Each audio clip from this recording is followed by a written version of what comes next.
surat Ali Imran ayat 160 gangsal 165 ya. Dipun waosan sareng. A'udzu billahi minasy syaithanir rajim.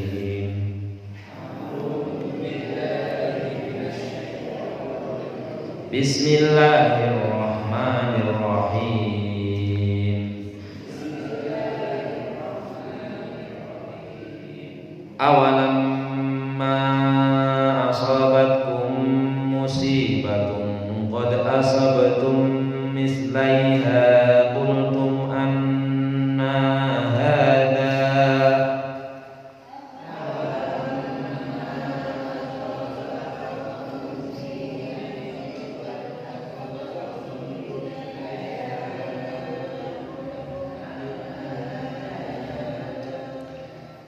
awalamma asabatkum musibatun qad asabtum mislaiha qultum anna hadha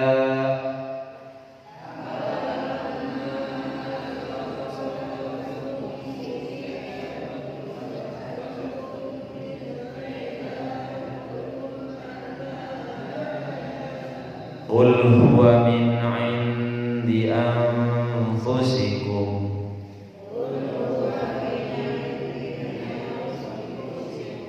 qul huwa min indi anfusikum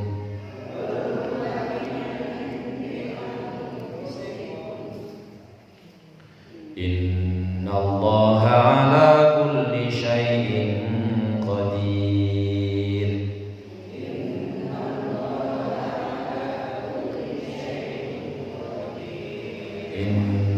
Innallaha ala kulli syai'in qadir.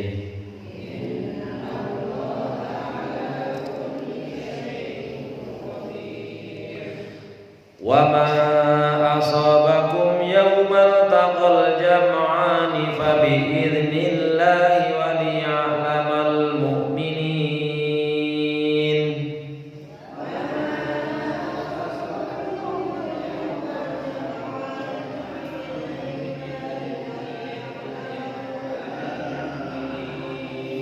Wa ma asabakum yawmal taqal jam'ani fa bi idnillahi wa liya'lamal mu'minin.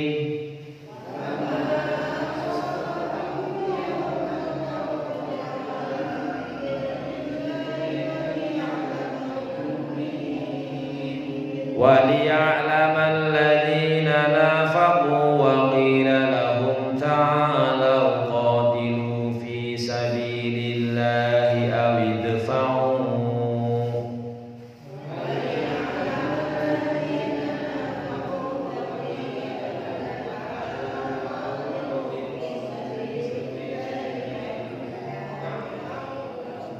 wa liya'lamal ladzina nafaqu wa qila lahum ta'alu qatilu fi sabilillahi aw idfa'u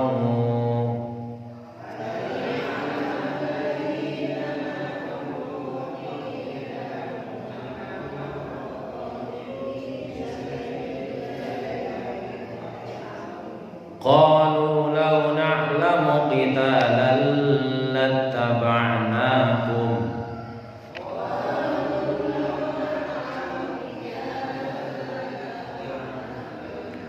qalu law na'lamu qitalan lattaba'nakum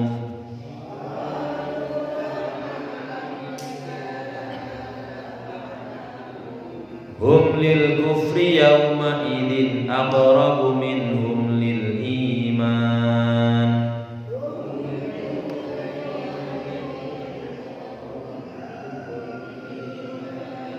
Hum lil kufri yawma idin aqrabu minhum lil iman.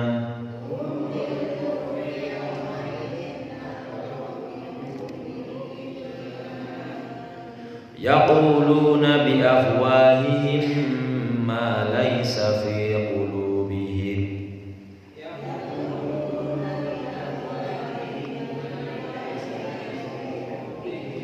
yaquluna bi afwahihim ma laysa fi qulubihim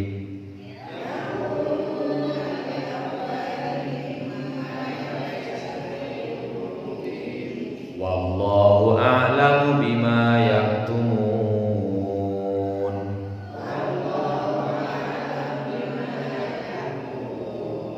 Wallahu a'lamu bima yaktumun.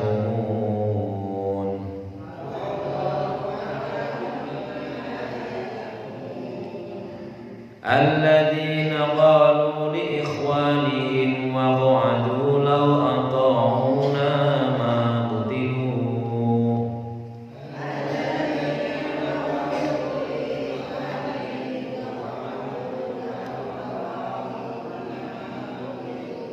Alladzina qalu li ikhwanihim wa qa'adu law ata'una ma qutilu.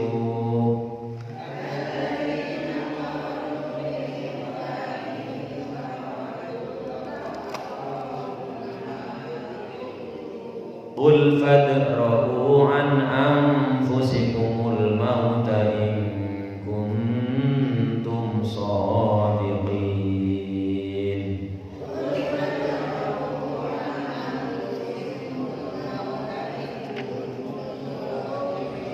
Shadaqallahul azim. Kaji mananya kemarin sudah dijelaskan bahwa yang disampaikan Rasulullah kepada umatnya adalah yatlu alaihim wa yuzakkihim, membacakan kepada mereka ayat-ayat Allah. Ini kata-kata membaca itu ada seorang penceramah terkenal yang mengatakan, siapa yang mengatakan Nabi Muhammad gak bisa baca?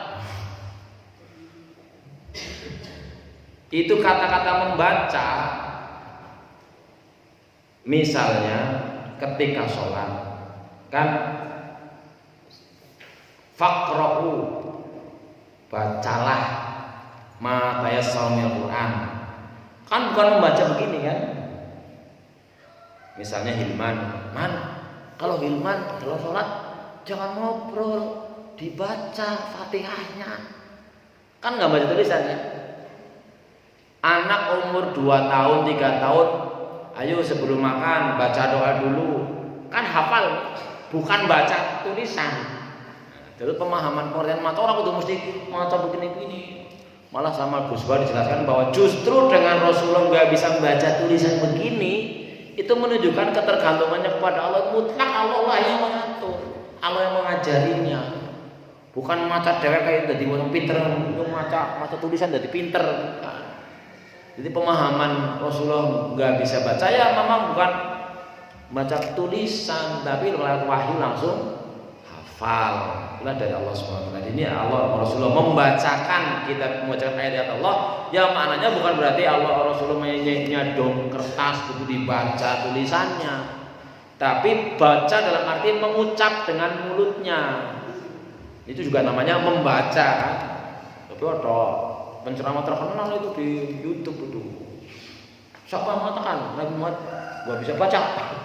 Dalam arti kalau baca tulisan nggak bisa. Maka juga ketika ada sejarah Rasulullah dalam perjanjian dengan orang-orang kafir, kemudian ketika Ali menuliskan atau siapa juru tulisnya perjanjian antara orang musyrik dengan Muhammad Rasulullah, itu kata orang kafir kan nggak mau. Kalau saya mengaku Muhammad Rasulullah, saya nggak mau, saya nggak akan melakukan seperti ini. Itu hapus kata Rasulullah. Nah itu sekretarisnya nggak mau, Ali persiapan nggak mau. Masa saya mau hapus kata Rasulullah? Seakan karena perjanjian Hudaybiyah atau apa itu merugikan orang beriman. Secara lahiriah kelihatannya merugikan. Rasulullah kemudian akhirnya Simon ini gue dihapus sendiri. Tanya menunjukkan bahwa Rasulullah tidak bisa baca kertas tulisan. Tapi membaca dalam arti menyampaikan apa yang Allah wahyukan, itu juga membaca. Maka ketika ada ulama yang atau bukan tokoh yang terkenal di TV sering muncul itu, Nabi Muhammad masa nggak bisa baca? Siapa yang mengatakan Nabi Muhammad nggak bisa baca? Lah itu ayatnya berbunyi Iqra kan bukan baca tulisan, waqra'u dan sebagainya. Ini salah satu yang Allah tuntunkan agar Rasul itu membacakan ayat Allah. Kemudian pada ayat yang barusan kita baca, awalamma asobatkum musibatun, kamu sudah mendapat nikmat yaitu menjadi orang yang beriman karena diutusnya Nabi Muhammad SAW. Awalamma asobatkum musibah, apa pada saat ketika kamu terkena musibah. Niki masih berkaitan dengan perang Uhud. Perang Uhud ini musibah yang dialami orang beriman. Apa ini musibah ya? Musibah ya apa ini? Perang Uhud. Yang kelawan. Dalam perang Uhud niku musibahnya adalah satu, terbunuh orang beriman sampai 70 orang. Yang pertama itu, yaitu ketika para pasukan pemanah sebagian besar meninggalkan pos jaga yang Rasulullah amanah. Kowe pemanah sinan dhuwur bukit kowe, poma aja ngasih medun apapun yang terjadi. Meru begitu wong kafir pada melayu, hartanya paling geletak ditinggal, kepengen melung medun.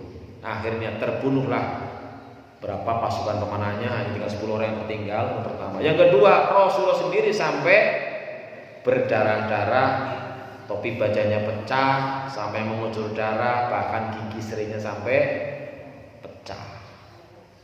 Maka sampai ada orang kebal ya, Nabi Muhammad kebal. Yang menunjukkan itu musibah. Kamu sudah mendapatkan karunia yang besar berupa diutusnya Rasulullah. Awalamma asobatkum musibah, apa ketika kamu mendapatkan musibah dalam perang Uhud sampai 7 orang terbunuh. Qad asabtum mislaiha, padahal kamu juga sebelumnya di perang Badar kamu sudah menimpakan hal yang sama. Itu dalam perang Badar ada 70 orang musyrik yang berhasil dibunuh orang-orang pasukan mukmin. Ada 70 orang yang ditawan. Lah kamu mengatakan kultum anna hada, anu kepriwe sih dene masa bisa-bisane kalah. Anu kepriwe sih dene bisa-bisane kalah anna hada, anu dari mana nih kita jadinya kalah seperti dalam perang Uhud? Kul, katakanlah Muhammad, huwa min indi anfusikum, kekalahan itu ya karena kalian sendiri. Wis diomongi orang buku kelalen apa kelalen. Wong suruh suruh taat sama Rasul. Apapun yang diperintahkan jangan ditentang, jangan dilalaikan, jangan dilupakan, malah kalian melanggar perintah Rasul. Ya ini akibatnya. Innallaha ala kulli syai'in qadir. Allah Maha Kuasa melakukan apapun. Allah bisa saja bikin tenang, tapi kan pasti ada hikmah di balik musibah. Apa hikmahnya? Di sini. Wa ma asabakum yaumal taqal jam'ani bi idznillah wa liya'lamal mu'minin. Apa saja yang menimpamu pada saat bertemunya dua pasukan, yaitu pasukan mukmin dengan pasukan kafir, maka itu terjadi atas izin Allah. Kita perlu kita yakini bahwa apapun yang telah terjadi pasti atas izin Allah, dan Allah tidak mungkin berbuat dolim. Maka kalau kita bisa menghayat ini saja, itu hidup itu nggak sulit-sulit amat. Orang nyalah nawong gampang lah. Kita kamu kan gara-gara apa? Karena apa? Tidak ada sesuatu yang terjadi tanpa izin Allah. Fa bi'idznillah. Tapi di sini disampaikan oleh Allah waliya'lamal mu'minin, untuk memberitahu supaya tahu orang-orang yang beriman. Semua keton ada peristiwa ini jadi kelihatan. Karena ketika Rasulullah akan perang Uhud, akan berangkat, itu kan sudah berangkat berapa orang kalau ini? 1000 orang. Tapi ternyata di tengah jalan yang 300 balik. Keton sing bali kuwe berarti udah wong beriman. Padahal yang melu sholat, biasa melu puasa, biasa zakat dan sebagainya, biasa haji barang niku sing paling medeni itu niku. Yaitu ya orang-orang yang dikategorikan sebagai orang-orang munafik. Wong munafik itu persis kayak wong Islam, kayak aku wong Islam. Ya sholat ya. Lah nek zaman Rasulullah niku banyak orang-orang munafik seniki kata mboten. Yo luwih akeh maning. Ngaji melu ngaji, salat melu salat, zakat melu zakat, haji melu haji, puasa melu puasa. Tetapi niate tujuannya hanya mencari keuntungan duniawi. Terus ngaji ini upaya segop ngono sene. Warna-warna duniawi lah. Nah ini, jadi dengan adanya itu menjadi ketahuan waliya'lamal ladzina nafaqu, dan supaya ketahuan ayu alim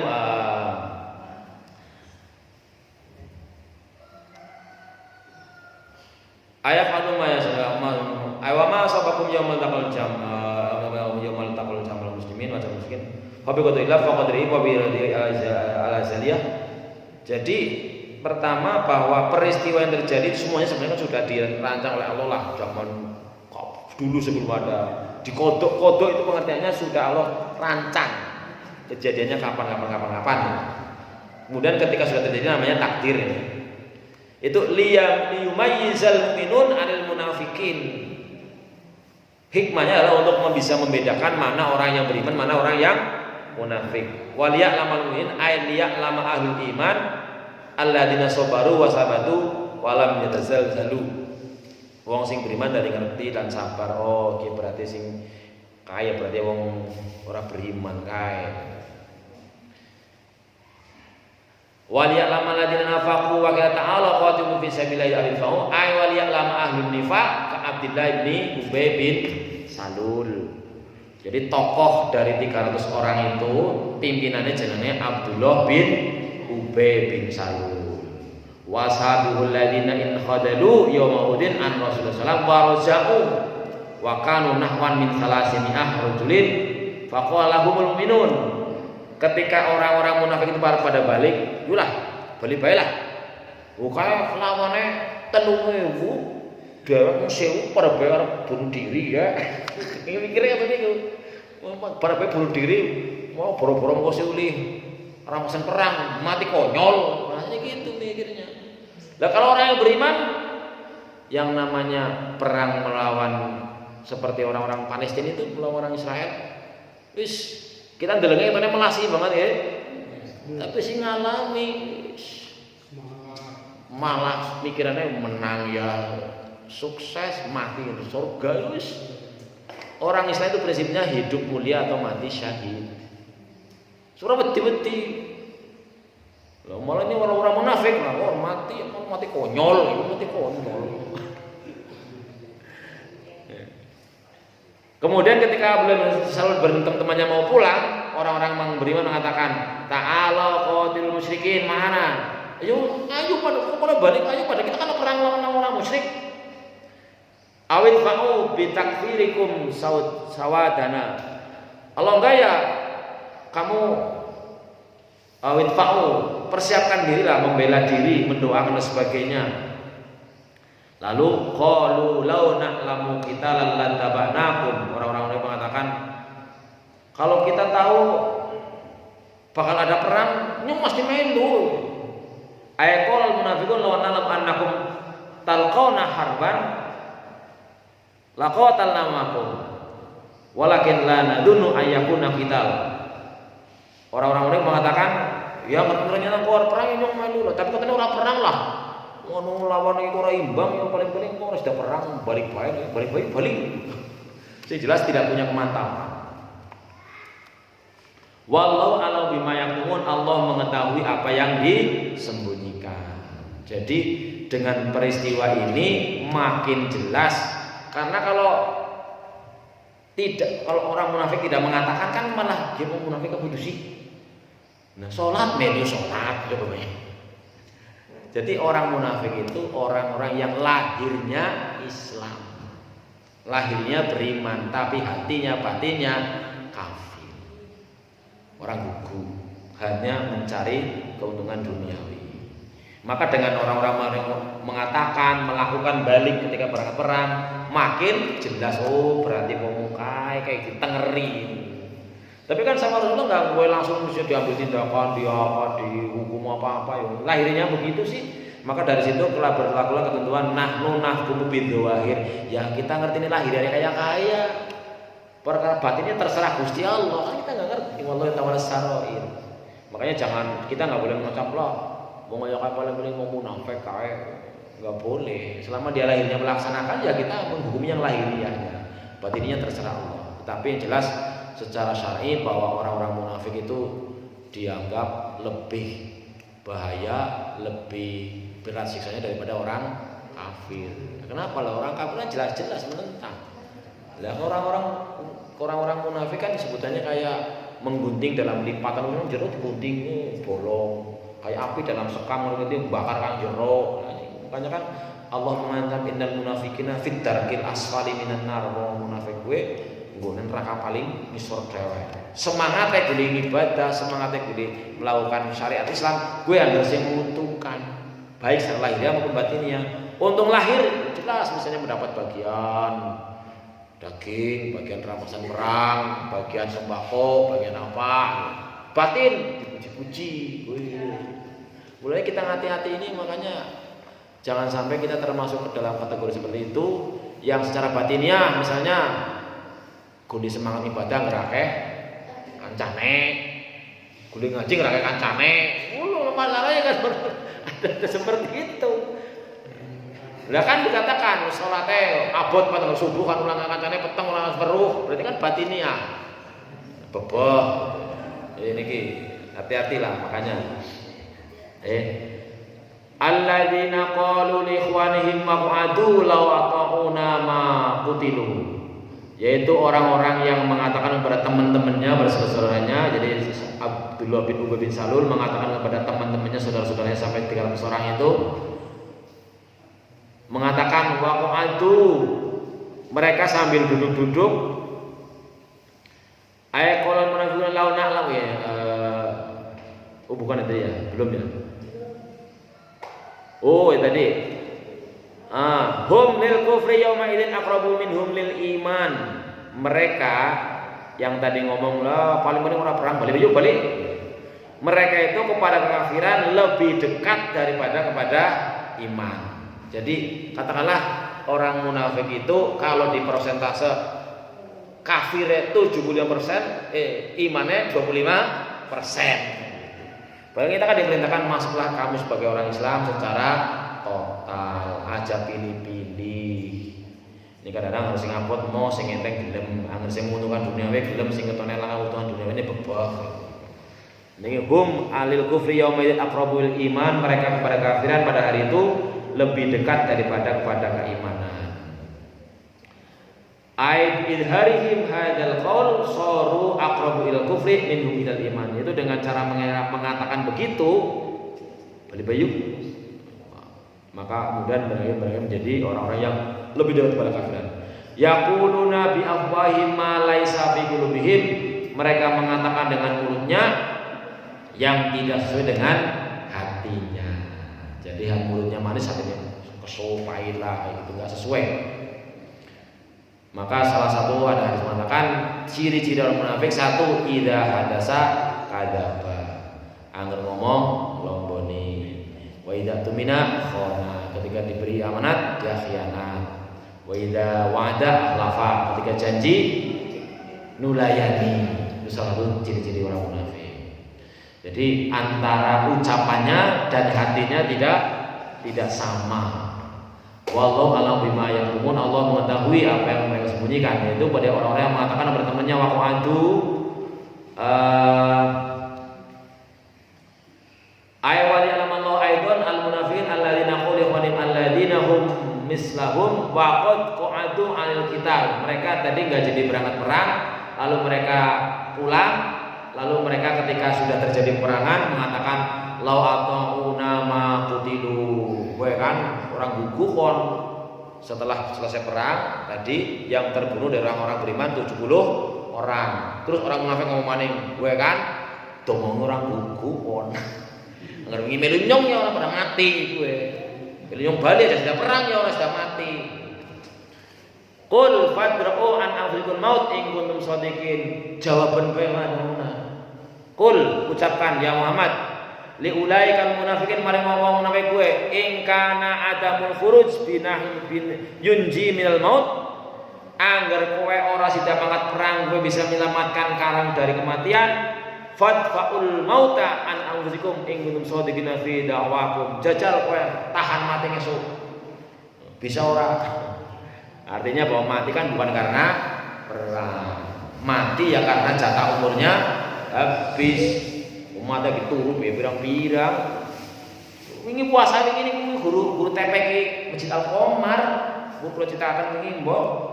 Seksare dalu-dalu hari kedua puasa. Hari pertama ibune gugah bapak keken sahur. Hari kedua orang gugah bapak kek gantian dening orang gugah ya kesel mbok. Kaleng-kaleng bareng digugah pun mboten konten. Oh, amar tuh dari orang-orang umum medinya orang mati. Wes. Bukan, bahkan kalau perang juga kalau tidak mati ya tidak saatnya mati ya enggak mati. Qul fadra'u an anfusikum maut in kuntum shadiqin. Katakan saja, coba kamu tahan mati bisa enggak kalau udah datang? Wal ghuradu minhu at-taubih wa tabkit annal mauta atin ilaikum walaupun fi buruji musyahada. Tujuan disampaikan ayat ini adalah untuk memberikan sebuah ngelehna jenenge ya. Mencela bahwa mati itu bakal datang sekalipun ada di tembok sing kaya ngono. Iki kula nonton video wong carane ngubur wong digawe carane kubur taman sing main banget. Digawe lubang, nggo kerandane, kemudian ada dihias-hias di arep plastik menaja kena durungi kok ambruk. Lah yang namanya mati walaupun kita mau ngumpet di mana, malaikat itu tidak tertahan untuk masuk.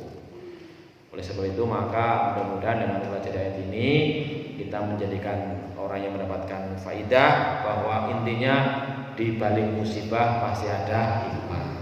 Hikmah musibah yang terjadi di perang Uhud adalah bahwa berarti angger nyalai perintah Rasul mesti akibatnya mboten sae. Napa mawon? Makanya kan ada aturan ma'atakumur rasul fakhudhuhu wa manahakum anhu fantahu. Apa bae sang Rasulullah diperintahna ya lakoni, sing dicegah ya dijauhi. Jangan sampai terpikir deneng kaya ora apa-apa.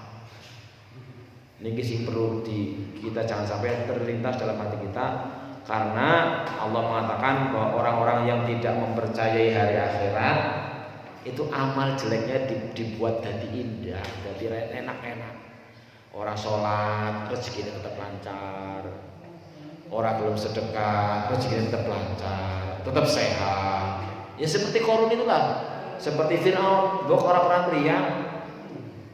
Tapi bahkan Allah mengatakan kalau orang-orang yang tidak meyakini barang wiblah, alam kubur, siksa kubur, akhirat, surga neraka yang khususnya nggak percaya neraka, itu ketika sudah ada terlintas pikiran seperti itu, pertama Allah dijonjon rezekinya, kesehatannya dijonjon, terus futihat abwaabul rizqi dibukakan segala macam, digawe gampang kabeh. Kata ida farihu abadathu, ketika sudah puncaknya pol-polane seneng-senenge diambil disiksa seketika. Ini mudah-mudahan kita jangan sampai terpikir deneng ya nyong ora salat ya ora apa-apa, deneng ora jamaah ya ora apa-apa, deneng ora ngaji ya ora apa-apa. Ya karena memang ini prinsipnya, apa yang Allah yang Rasulullah ajarkan kita usahakan melaksanakan sekuat mungkin. Ya kalau kita suatu hari masih kadang-kadang namanya al-iman yazidu wa yanqus, iman itu kadang-kadang naik, kadang-kadang turun. Tapi kita perlu tahu bahwa iman itu tambah kalau kita melaksanakan ketaatan. Iman berkurang ketika kita melakukan mesti karena maksiat, karena dosa. Dan jangan sampai kita merasa pun ayam pun pinter dan sebagainya, karena yang membunuh Ali bin Abi Thalib itu hafal Quran. Wong sing hafal Quran bisa kayak gue pemaning lah, wong sing ora. Kan jangan merasa lanyong wis cukup lah ilmu insyaallah, enggak. Tetap kita harus berusaha ngaji walaupun mau tentang masjid tapi temu di mawon. Nah, kemalih bahkan ada sebuah edaran, ketika kamu malas membaca ayat Quran itu berarti Allah sedang membuatmu bebeh ngomong kowe. Bebeh Allah ngomong kowe. Tapi ketika kamu membaca Quran berarti Allah kepengen kowe diajak ngobrol. Loh, masa enggak dicuekin anggusan ketika yang gue mikir Firaun kayak korun naudzubillah. Maka ada ketentuan lagi, lebih baik dipaksa dan terpaksa mlebu surga timbang sukarela masuk neraka. Gitu, dipaksa dewek. Nah, mudah-mudahan kajian kita hari ini digarisbawahi bahwa setiap musibah pasti ada hikmah di baliknya. Musibah yang menimpa umat Islam di perang Uhud diantaranya jadi jelas bahwa satu hikmahnya, orang mukmin jadi sadar, jadi tahu kalau melanggar perintah Rasulullah pasti berakibat buruk. Yang kedua, jadi jelas mana orang-orang yang munafik. Gitu. Pelajarannya diantara seperti itu. Mudah-mudahan kita bisa memperoleh pelajaran juga agar ketika menghadapi atau menerima musibah ya dengan bersabar. Artinya kita mencoba merenungi apa hikmah di balik musibah itu. Pasti ada. Kadang-kadang ketahuannya setelah beberapa saat. Banyak sekali. Rata-rata ketika kita mengalami sesuatu yang tidak diinginkan itu kepriwe rasanya. Tapi kita diberi ajaran apa yang kita tidak sukai dan yang jelek. Apa yang kita senangi, senang sugi, senang buta belum tuh main. Lah diberi sesuatu yang kita senang kita kurang main, gue ngapa? Gitu. Lebih baik memang, makanya sering saya ceritakan, ketika orang sakit kemudian makin dekat kepada Allah, tapi setelah sehat malah jauh dari Allah, itu berarti bagi orang itu lebih baik sakitnya daripada sehatnya. Nah, kita bagaimana? Monggo kita manfaatkan kesempatannya ya. Ketika mumpung masih diberi kesehatan, diberi kesempatan, kita manfaatkan sebaik-baiknya untuk beramal soleh kepada Allah sebanyak-banyaknya. Kurang lebihnya mohon maaf, ada kesalahan dari saya pribadi. Sementara yang benar semua dari Allah SWT, mudah-mudahan Allah memberikan kita pemahaman serta penghayatan dan bisa mengamalkannya. Jam 7:04. Ada yang mau ditanyakan? Cekap ya? Mudah-mudahan kita bisa menggali setiap musibah, menggali hikmah di baliknya. Pasti Allah tidak bermaksud buruk kepada kita. Kalaupun kita ada perbuatan yang tidak sesuai adalah karena kita sendiri, akan menjadi kesadaran kita untuk bermohon maaf kepada Allah SWT, beristighfar dan memperbaikinya. Maka ada ucapan dari Rasulullah, wa'addi'is sayyatal hasanata tamhuha wa khaliqin nas bi khuluqin hasan. Angger wis kadung terlanjur melakukan yang buruk apapun jenisnya, ganti tutupi dengan yang baik. Insya Allah akan menghapus yang buruk, dan kita diperintahkan untuk bergaul dengan manusia dengan pergaulan yang baik dan memberikan manfaat kepada orang lain, karena khairun nas anfa'un nas, manusia yang paling baik, manusia yang paling banyak manfaatnya bagi orang lain. Maka mudah-mudahan bermanfaat. Kita akhiri kanti doa majlis. Subhanakallahumma wa bihamdika asyhadu an la ilaha illa anta astaghfiruka wa atubu ilaik. Assalamualaikum warahmatullahi wabarakatuh.